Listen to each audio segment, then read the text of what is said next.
Hello, everyone. Blue Star Saber here with. Oh, hey, you're Mangareader. Yep, I'm still not used to that. Yeah, and it seems like my introduction was not yet recorded live. So, hello, everyone. Blue Star Oh, Saber here. yeah, hi, and a manga reader now too. Yep. Yeah. Well, I figured you'd see I've introduced you so many times and you've complained so many times. I figured, like, okay, fine, you introduce yourself from now on. Yeah, well, it's gonna take some getting used to because of that. I know I did say that you needed to do that more often. Yeah. Stop revealing it. Although at this point, it's really only became the Blue Star and Manga Reader show Yeah. practically. Yeah, so hopefully Lucky Chi will eventually be able to join us. And I did send a link to see if someone else might join us, but I'm remaining a bit skeptical. But anyway, She's my substitute when I'm not around. yeah, at this point he probably is. But anyway, we had to let's see. I hope that everyone who had a good Naosaku day. It's also Hanami's birthday for those who know that Naosaku lore. But never mind. But we're not here to talk about Naosaku or Naruto. We're here to talk My Hero Academia. This time, chapter 349, Battle Flame. As I pretty much say, the subtitle of this review as the Battle of the Flame Brothers begins. But anyway, but before we let's see, as we could probably, as the title probably pretty much implies what we all can probably guess if you know your My Hero Academia lore. Otherwise, why else do this? Look at this review. But anyway, before we begin, we've got a colored comic cover spread. Who's colored? Oh yeah, Let's see with I always forget her name. Muriko. Mirko with let's see, doing a pose of doing a high jump kick with her robotic leg and all that stuff, and her Gatling gun open with Bakugo Bitsy flying or explosion behind her, kind of frisky kick, showing like the sort of team up those two are doing against, Shigaraki.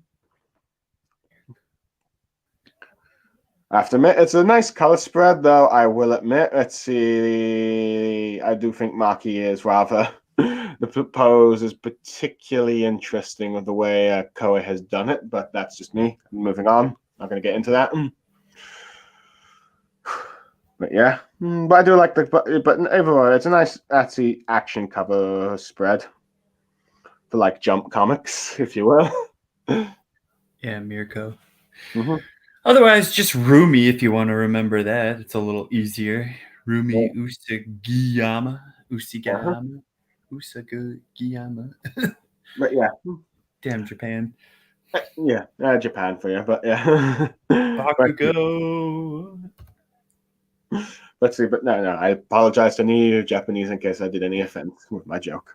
Well, our jokes, but yeah. Anyway, on to the actual chapter. We see at first seeing let's see, Seagull flying away from the island, only to be seeing Midoriya zooming in by flying. Whereas apparently he's using both the seventh float and the third Fargin in order to commence this sort of like flying, while using his air force to keep him balanced and all that stuff. But he's too slow, and there's nothing for him to grab on with Blackwood within the ocean and all that stuff. Let's see. As he thinks that the Fox 100% would do the trick, but let's see. But it won't work, so he's got to try and get there faster. Now, the second user tells him not to lose his head and all that stuff, as it's clouding his judgment. Doing one of those, like, sort of like spiritually visual things, if you will. Let's see. As he ends up talking about how those reinforcements parts cannot stand one for all at 100% power right now. Let's see, as he's the parts Midoriya's holding to keep his body. So he's telling him not to, let's see, hurt himself before the battlefield.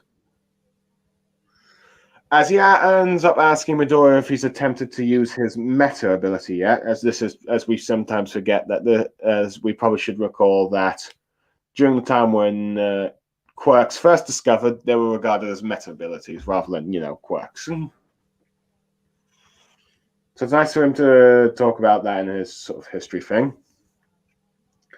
As Midoriya says yes to this, he says that the second user said that only to use that ability as a last resort, due to the fact that his ability has grown in strength due to All for One, and it's even more evolved in a particularly unique power. And we don't get any. Let's see. And though granted, we don't really get any image of this ability, but we seem to get this sort of like frame with some sort of like a. I'm guessing picture looked like a handle in it. I'm not sure. It might be some door. It's probably a door, actually. Now I think about it. That probably a seal. Yeah, probably. Yeah, you're probably right. Yeah, it's a seal with locks. Mm-hmm. Let's see as I go to the next page. This is what happens when you don't read the chapter after a week. Yeah, what's wrong with you? I know. I should have read this before we started, but heck. I was a bit in a rush, to be honest. You didn't read it? I did read it on the day it came. When it came out. Yeah. The unofficial release before the release, or the no, that's right. The other release, the unofficial one, already came out. I think I've read both the unofficial and official release. Gotcha.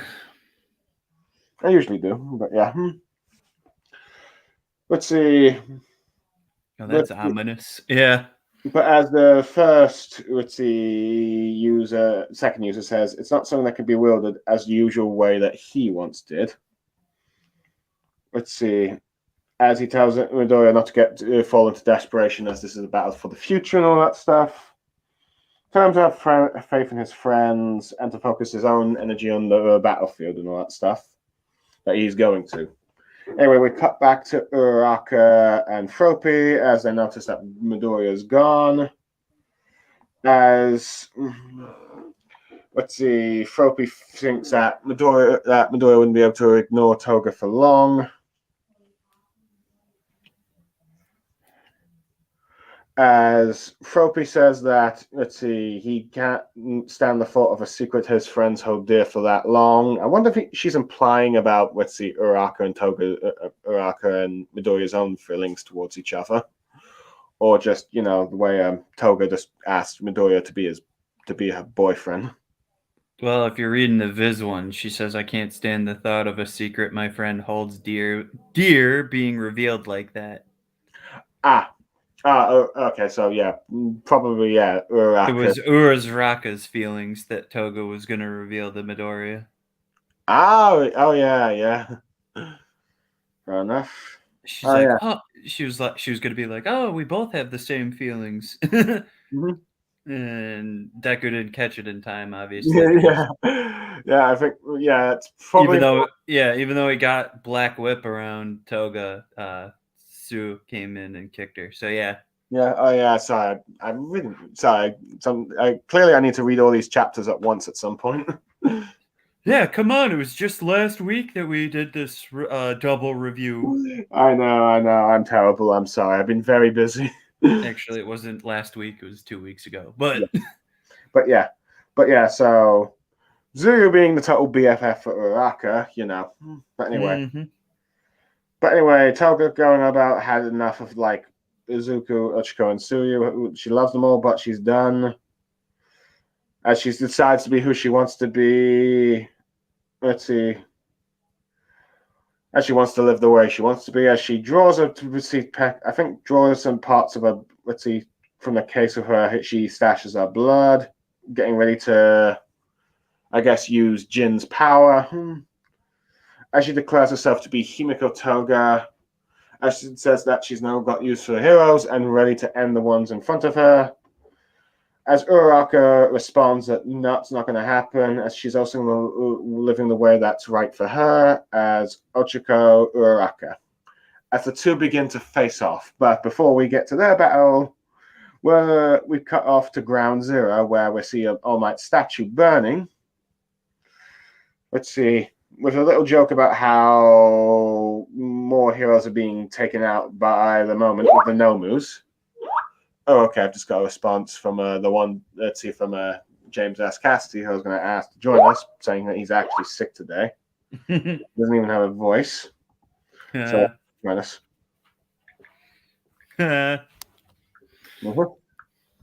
So it's just you and me, Mangareader. It was always just going to be us. Yes.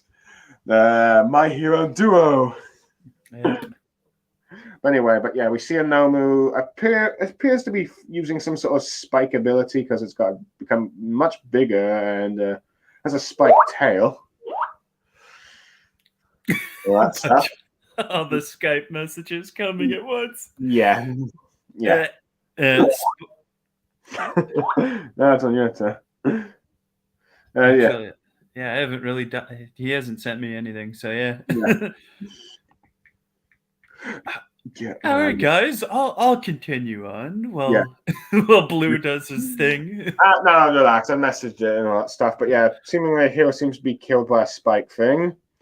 As Darby talks about how this brings back memories, even though it wasn't long ago, seeing the Battle of Hosu spurred him to take action and all that stuff. With Ida being caught, with Ida outside of, I believe, Darby's Wall of Flames, as he can't get any closer, at least he ruins his engines. So, for the time being, Ida's not in the fight.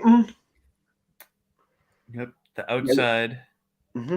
But anyway, we see a Darby floating with his flames. Let's see, as he apologizes about him yapping away to himself.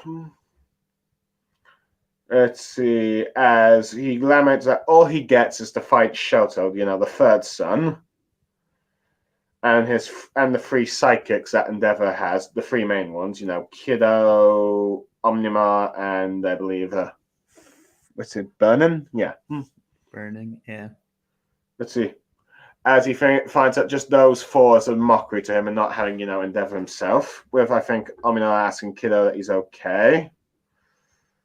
Let's see, as apparently Kiddo can alter the trajectory of anything, so he's going to make all that serve around him. So it's nothing new to him. As he begins to unwrap himself, we get a bit of a hint of his face, which, as he tells everyone to keep a cool head and think logically about all this. As he's done this many times before for a decade under Endeavor because he wants to. With the psychic burning going on, let's see, Endeavor may have a family drama that's a whole can of worms, but he gets the job done and all that stuff. So they're willing to help him, even to this day, and they're willing to fight alongside. Let's see. So they've gotten their full support. So they're going to, they left the task of those three along with Shoto to, take down Darby. So they're giving, Shoto their full support. As Shoto thanks him, though she says no thanks is needed. But anyway, Shoto begins to ask his brother, Toya, or Darby, saying how he's got it all wrong. He's not here on anyone's orders. He's standing here because he made his own decision to stop him.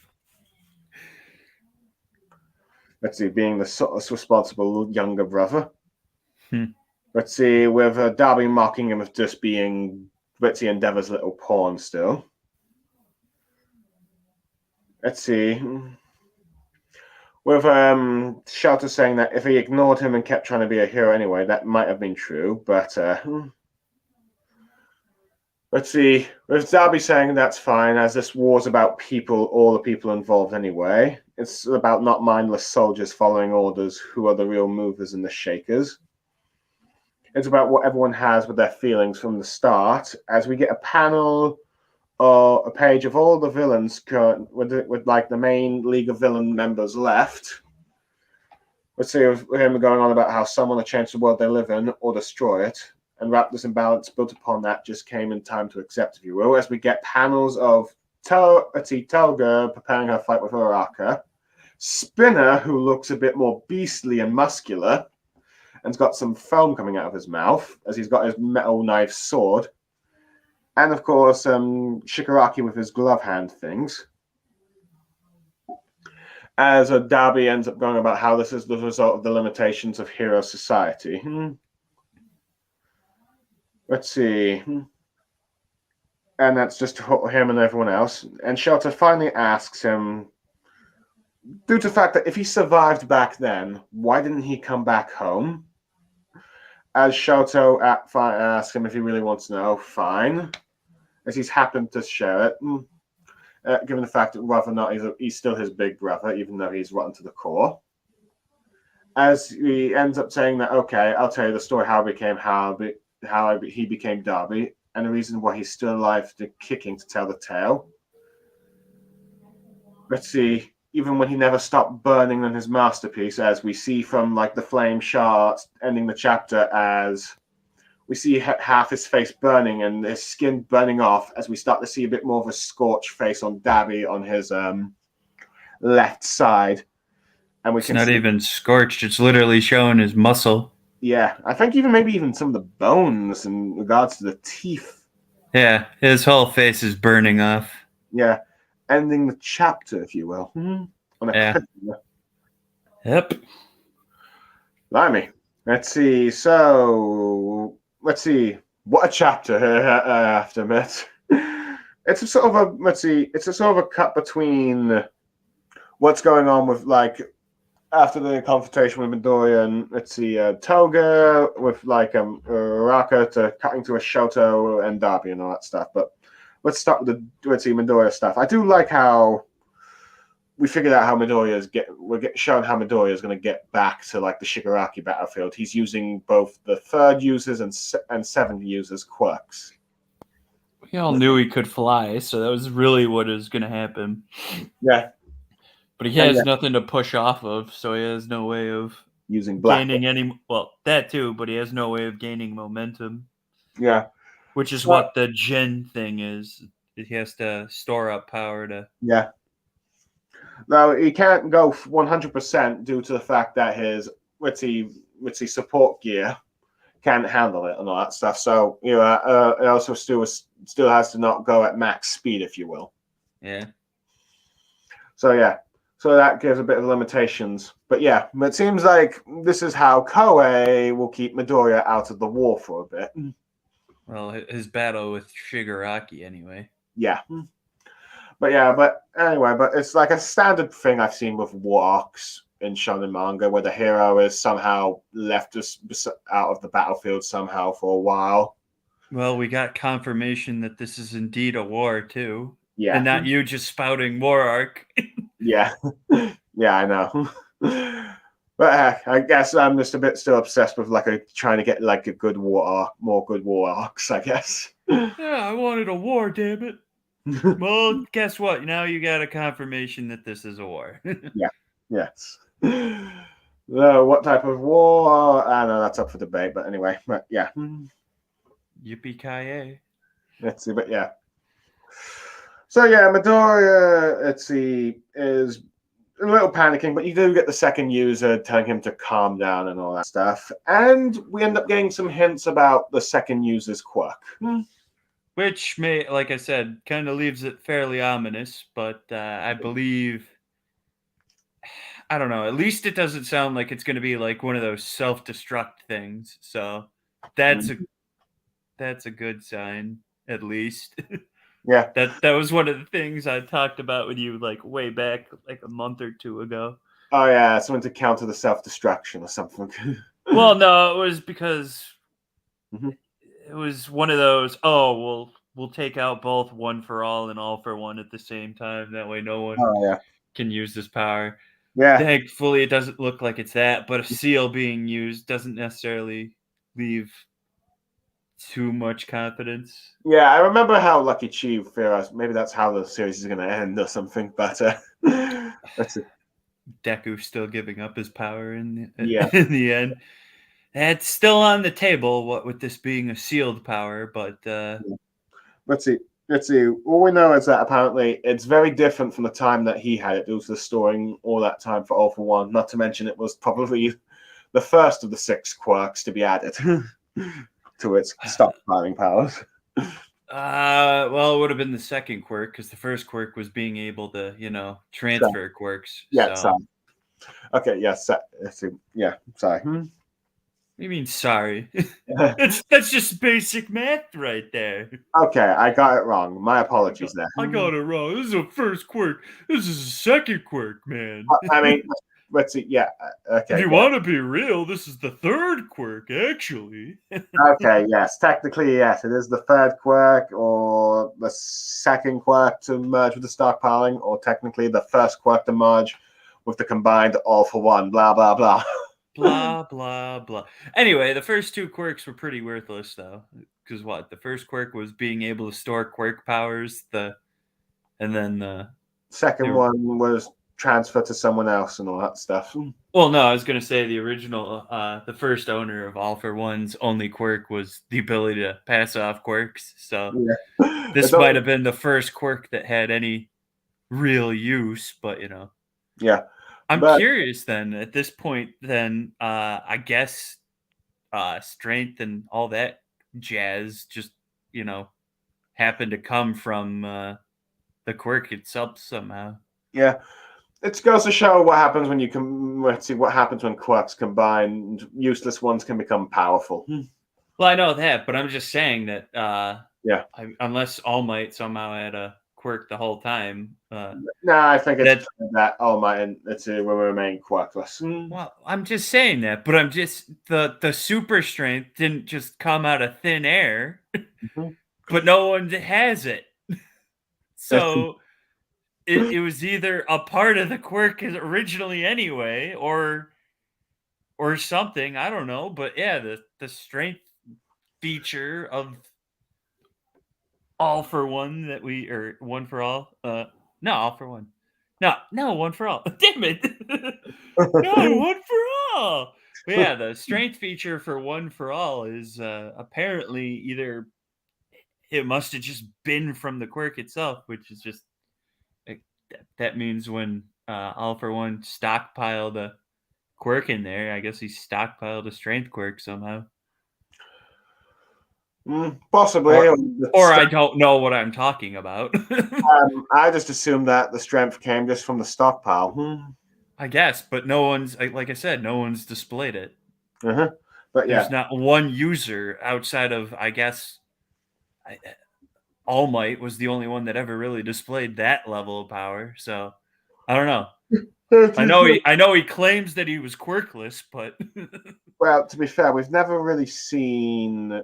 Let's see. Well, let's see. He wouldn't have lasted long if he wasn't quirkless, as we know the drawbacks of All for One. And the longest, obviously, one of the quirk users lasted was 18 years. right, and All then might it's last still in 40. right. But yeah. I don't know if it was just because yeah, the one guy said he just died anyway. It was like a curse or some shit like that. I don't know if that was It was, 100% true, but it was from the All for One ability, yeah. Yeah. But yeah. Well, it's possible that the super strength may have been partly coming from like the second user. Who knows? But all we know is that when Midoriya uses it, it's going to be an entirely different quirk. So From when he had it, yeah, because again, everything gets powered up immensely from when the. Mm-hmm. And for all we know, it might end up being the one actually really powerful quirk, because many of the quirks that have been in All for One so far have been, more support type quirk abilities. Well, yeah, I mean, Bakugo did point out that they were all garbage. Let's see, weak by themselves, strong due to All for One, which I remember was one of the things that ended up making Lucky Chi relax a bit when it came to. Well, it would have been really plot driven, or in this case, author driven, if somehow all the other quirk users were really good quirks. Mm-hmm. But that would explain also why bad quirk users were given this, because they're okay quirks, I guess, on their own, slightly, but not really. Mm-hmm. But who knows? Let's see. Granted, we still no idea what exactly the second user's quirk is, though I'm still convinced it's something to do with that arm gun thing he has on his hand, but we'll find out. Well, he said it's not something that can be wielded the same way, so who knows? Mm-hmm. Maybe it's a one-shot kill all thing. Who knows? It's the But yeah, spirit gun. Rail gun. but yeah, but yeah. So For all you Yu Yu Hakusho fans out there. but yeah, I do like how the second user is pretty much like the voice of reason of Midoriya to calm down, focus on your own battle, and trust in your friends kind of person. As we kind of saw a bit of that with the fight against Class 1A. Right. So, well, Midoriya was going to use it to speed up, so clearly it's got to do something other than. So yeah, it can't be like a self-destruct or anything like that for sure, because Midoriya was again going to try and use it to. Why are they now calling it meta ability? that's what they called it during Back in the day. before. Just remember, the founder of the Mytho Liberation Army's mother right, yeah, was the one that came up with the term quirks, and before that, it was meta. So let's see. That's right. I forgot about that because it's like that bit of history for you. Which I do like how Koei's used that. Yep. Everyone's changed their opinions on all this stuff. Mm-hmm. Let's see. That's not to be fair. I think most superpowered beings in DC are called metas anyway. Yeah. While in Marvel, you're either an inhuman or mutant or just got bitten by a radioactive spider or something, or cosmic, or godly. Yep. But yeah. Well, granted that some of that happens in DEC as well, but yeah. Gamma radiation. But yeah, anyway, let's see. Anyway, I do like how with let's see, with Uraraka and Uyo, you used to have like against Toga, Tsuyu remaining like a sort of like the best gal pal for Uraraka. Yeah, not really much happening there right now. Yeah. We're just going to keep skipping between, so I'm assuming next chapter, which again, I haven't read yet, and I know it's not officially out, so the people that have unofficially read the unofficial release might know more than me, but I'm just going to assume that it's going to still be Dabi and Shoto in the next chapter. 349 was the last chapter to come out. Yeah, that's what I'm saying. So I'm saying the next chapter, which isn't out yet, 350. Yeah, sorry. Officially out yet, I'm assuming is going to be still the Dabi and Shoto clash at the moment. Yeah, that's what I'm saying. Assuming you can confirm or deny that, I don't care if that's a spoiler to you people.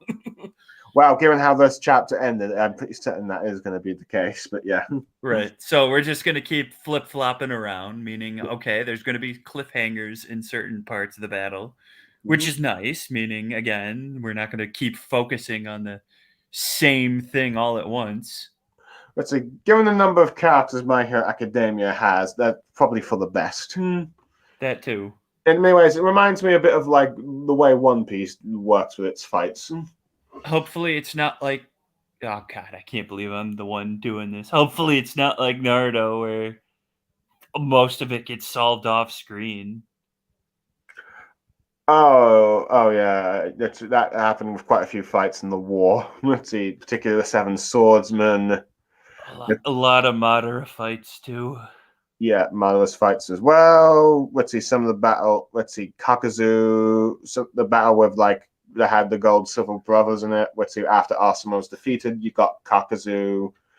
Let's see Neji's father and let's see Dan beaten off screen.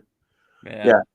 A lot of let's see characters that could have had some interesting fights. Well, granted, as well as like some of the other ones else in the war, which let's see Kishimoto ended up skipping. Yeah. But yeah. All the reach chapter 700. Oh yeah. Whoopee. Yeah.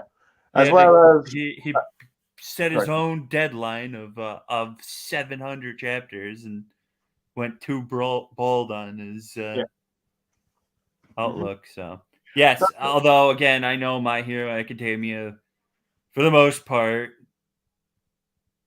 kind of sees Naruto as a My Hero is basically like a successor, so spiritual successor, yeah. So there could be good or bad from that. Yeah. Well, let's just hope Koei isn't going to be obligated to try and end at a specific chapter number. I'm assuming he's not, considering I think 700 was just to have the number 7. Yeah. Oh yeah, Naruto was the 7th Hokage, even though he was supposed to be the 6th. Oh, and also Team 7. Oh yeah, Team 7. I mean, if he really wanted to go the whole 7 route, he could have just waited to like chapter 777. Yeah, you should have did that. 70 more chapters. Yeah. That would have actually worked. Because Yeah. then he could have actually, made his whole BS ending kind of make some sense. Yeah. Give him more time for his ending and also give some other characters some spotlight. Yeah. Instead of devoting it to a piece of shit movie. Anyway, Anyway, but yeah. Anyway, I'm just going to make one quick comment about I just like how they both, Uraraka and Toga, declare who they are as they prepare to fight for their beliefs. So yeah, that'll be a fun fight if they don't skip it. Yeah, I'm pretty certain they're not going to skip it. I mean, you say that now, but Ochaku has some very unfavorable history when you say things. Oh, I do. Yes, I recall the the overhaul arc in which her fight, against that big brooding guy with the girls. Yeah, skipped. Was absolutely like not even reference. Not even. Yeah, that was. Pretty much one of my biggest criticisms of that arc. I mean, on one hand, it's nice to know that they did actually fight it, but it's kind of annoying that it was off screen. So, on one hand, Uraraka got something more than sometimes what Sakura did with Naruto or Rukia, or some of the other mangas with the Ritzy Shonen thing. But at the same time, I know you didn't just mention Rukia, who actually had quite a lot of things, especially in the Arankar arc. But yeah. Yeah, okay, maybe Orihime. Waco Mudo. Yeah, Orihime had like nothing. So you're good enough with that one. Yeah, but I guess Waco Mundo did have a few Rukia skipped fights and all that stuff. She had a skip, but she had also a lot of on-screen stuff. So yeah, true. Rukia, I think, is a bit of a balance for me. On one hand, she got quite a few fair share fights, but sometimes it feels like they could have gone some more with her. But anyway, that's not here or there. But anyway, I do like this Nomu spiky design. It kind of reminds me of like one of those dinosaurs. Dinosaur. Well, yeah, I guess it was. I thought it was the Stegosaurus, but Stegosaurus. That's the one. You were thinking of the monster, Toho monster from Godzilla that I think starts with an A, who I always forget the name of. That was like again, Stegosaurus, but yeah.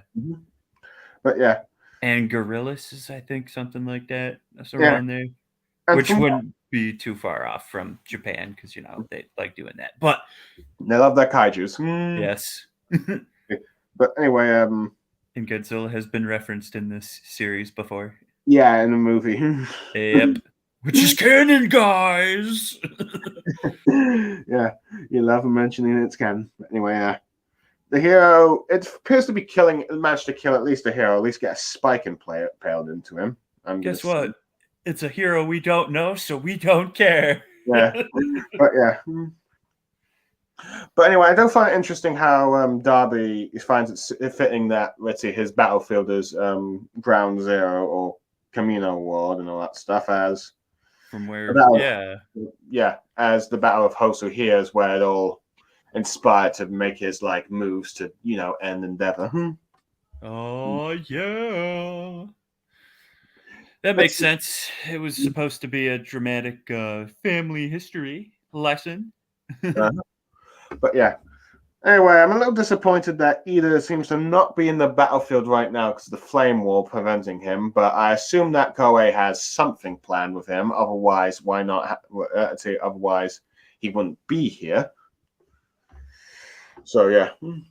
So I assume... Well, if I remember correctly, from their 1A versus 1B match, Ida was, I think, told to stay outside when Shoto went full flash fire. Yeah, and he came in just in the right time to help the Mangareader escape. Yeah. Tentative. Yeah. That's where it'll probably be as well. Yep. But yeah. Anyway, we do not all. Let's see. We get a bit of a. Let's see. Anyway, sorry, I keep saying anyway. Yeah, what's anyway? Let's see. We cut to like a. I do like how we get to see a glimpse of like Kiddo's actual real appearance. Let's see for like and from like Endeavor's sidekicks. I'm Apparently, sure everyone was wanting to see that one. yeah. No, Absolutely. Such a vital character to know what his appearance looks like. but I guess yeah, it's more. It's not like a Kakashi face reveal thing, which only This happened in an Omake chapter. So this isn't like oh man, I forgot her name already again. Percy, Toru? No. Is it Toru? Maybe. Invisible Girl, Yes, I know what her hero name is. I think it is Toru Yumoko, I though. think it was, or something. Yeah. Mm-hmm. Yeah, it's Toru Hagakure. Yeah. It's Toru. I'm just saying Toru. I was right. So yes. All right. I remember her name. Yeah. There's like freaking like what? There's 15 students in 1A? 20. 16? 12? 20? 20. Oh yeah, great. 20 names to remember. Fantastic. Uh-huh. We don't even focus on all 20 of them. Yeah, her face reveal was fine because we were like, oh man, what's she look like? Yeah, fair enough. But yeah, anyway. This guy has only been what since the Endeavor Agency off. agency arc. Yeah, like what the But hell yeah, does that matter?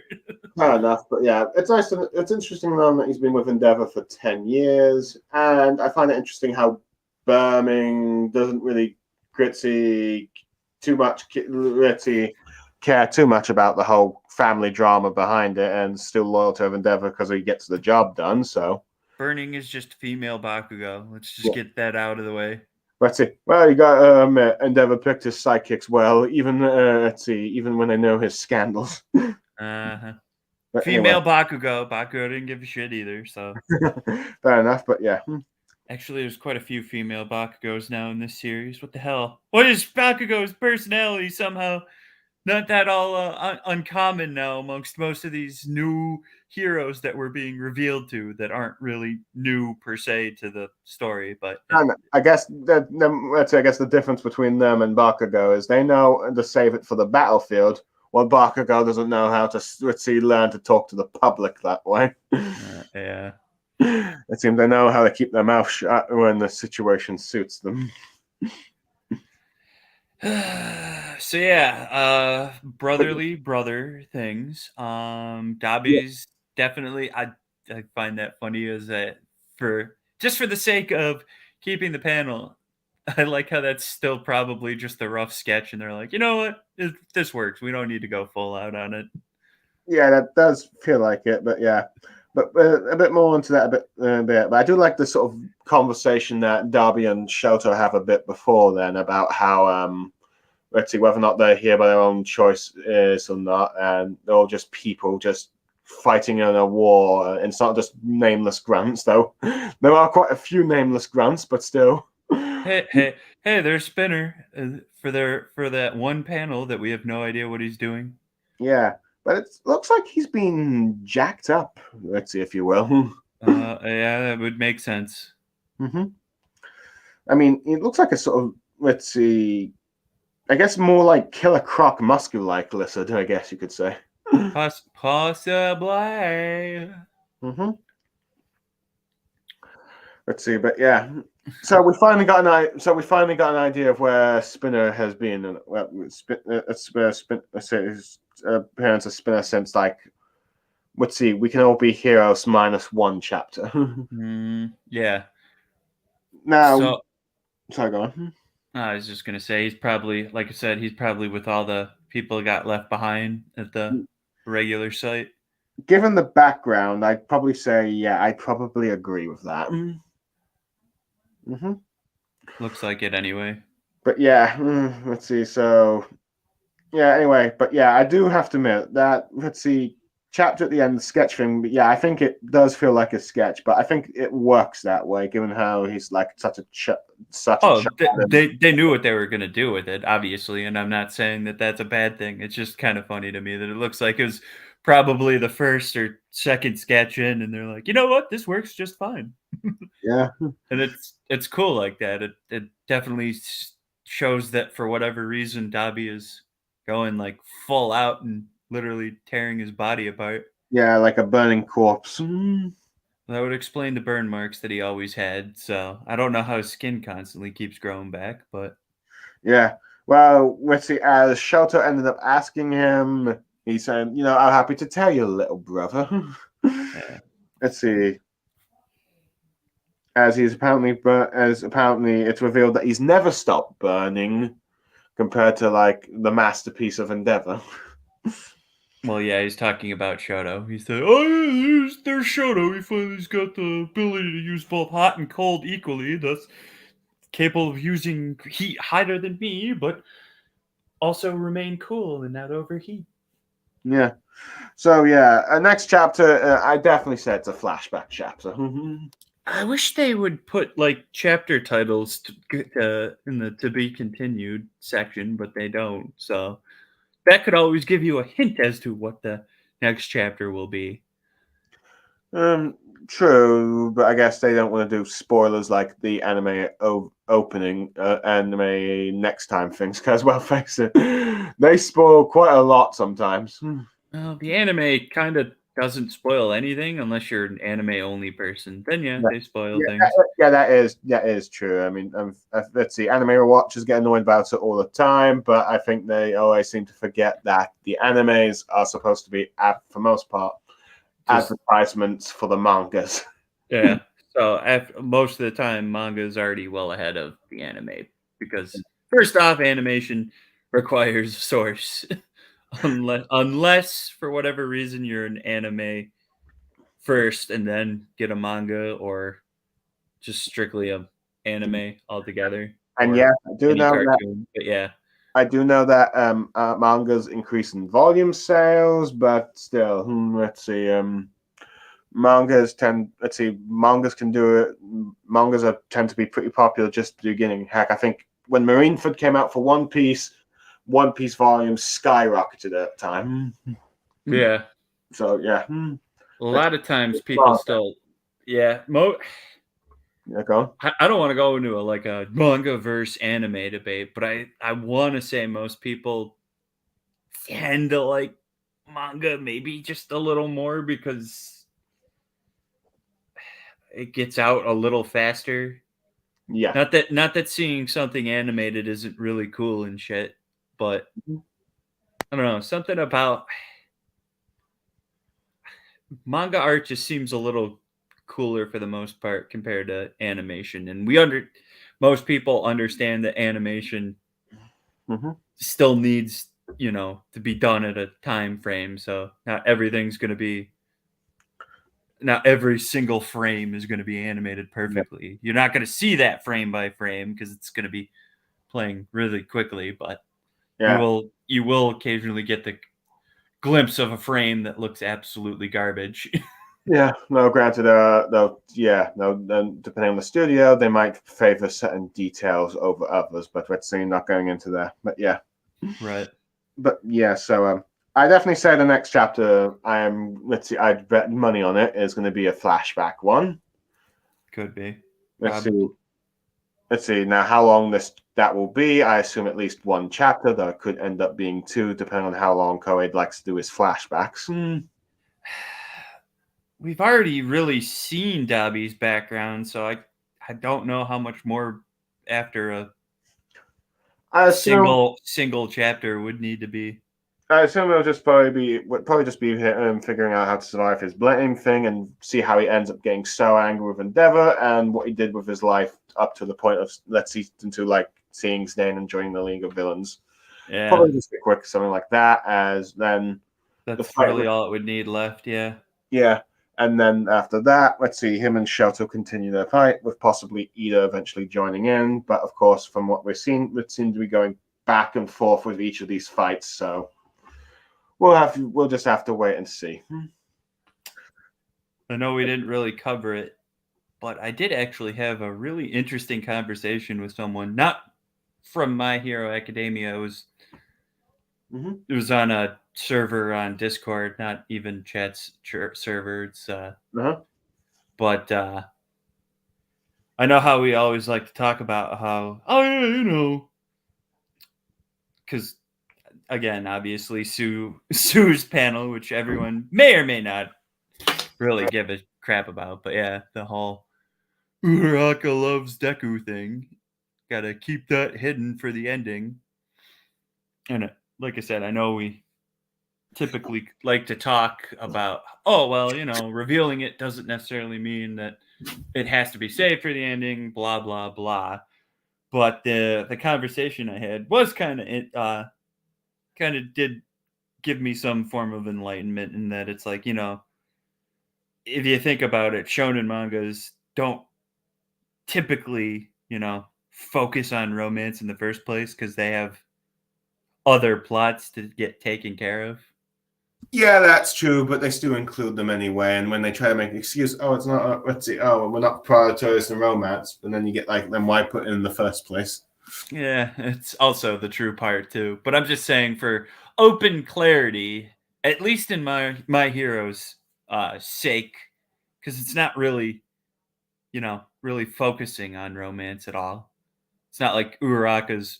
Uh, I, I I guess recently you can't really say that that's not her only character, but for the most part, at least they're trying to make it out to be that's not literally the focus of her only character. Although most of us now kind of think that it kind of Yeah, it is, most but people probably still view Uraraka as the love interest for Midoriya. yeah. But with that being said, yeah, there's other crap to focus on beforehand, and as maddening as it is, yeah, you have to wait basically till the end for it to really come to fruition. But yeah, I just wanted to put that out there that that was a rather interesting conversation that I had because it's like, you know what, the person I was talking to was like, you know, I don't even give a crap about shipping. I'm not even reading it for that. And it's like, you know, it's actually kind of true. There's more plot devoted towards, you know, the actual story than the romance feature. So yeah, just have patience, guys. It's either gonna happen or gonna be really boring and just be off panel like usual. I'm pretty certain we're probably going to have some sort of Uraraka confession, but we'll have to wait and see. But yeah. You're cursing it right now. All It's all right. his. If it doesn't happen, it's all Blue's fault, guys. Oh, great. Lucky cheese words coming out of you. Anyway, Yeah, anything she else? she possessed me for that one moment. I don't know what I'm saying. Yeah. So anything else you want to say, or is that it? No, I mean, I'm surprised that this chapter had me talking more than usual. At least, Mm-hmm. I mean, not I always talk quite a bit, but I mean, Mm-hmm. it just left me talking more about it because I don't know. It's not like it wasn't a super chatty situation, but I gotta admit, for something that didn't necessarily have as much action going on, it actually provided quite a lot of discussion content. Well, I suppose characters like Shoto and Darby tend to do that because, well, they're some of the most fascinating and interesting characters. And, well, there was some talk about, let's see, Midoriya's, let's see, a potential second, let's see, final quirk to unleash. I didn't really even talk too much about Shoto and Dabi, though. I just was saying that when I did talk about them, it's just knowing the next chapter, whether or not, and I don't know next chapter, so that's his thing. But I mean, what? We only got 2 panels of Toga and Ochaku and Sue's fight potentially getting set up. It was really just again the whole quirk thing, what's going on with Deku, which again, Yeah. it's not necessarily as ominous now. At least it's not a self-destruct, but we still have like this so-called warning from it. So Yeah. got to keep on your toes, guys. This may still end up only being a lukewarm ending. Fair enough. But overall, I'd say for now, I'd probably give this chapter a 9 out of 10. Yeah, I think it's again even though it didn't really have action per se, it was really More of setup. yeah, it was a pretty good supposed setup chapter. Yeah. Where it goes from here is still up in the air, but this could be regarded as something good going forward if they, stick to it. Mm-hmm. But yeah. Let's see, but yeah. Overall, but yeah, so it was 9 out of 10 chapter. Let's see, we got the fight with Uraraka and Toga begins with Suryu. Let's see, the backstory of Darby is now finally about to be revealed, or how, Toya became Darby, and some teasers of the second user's quirk. Overall, quite the eventful chapter. Thank you for joining me with this Mangareader, and I look forward to the next chapter discussion with you. Oh yeah, sure. Let's see. I am Blue Star Saber. Mangareader. And we are now signing off. Goodbye, everyone. Plus Ultra. Yes. Plus Ultra. And goodbye. Goodish. Bye.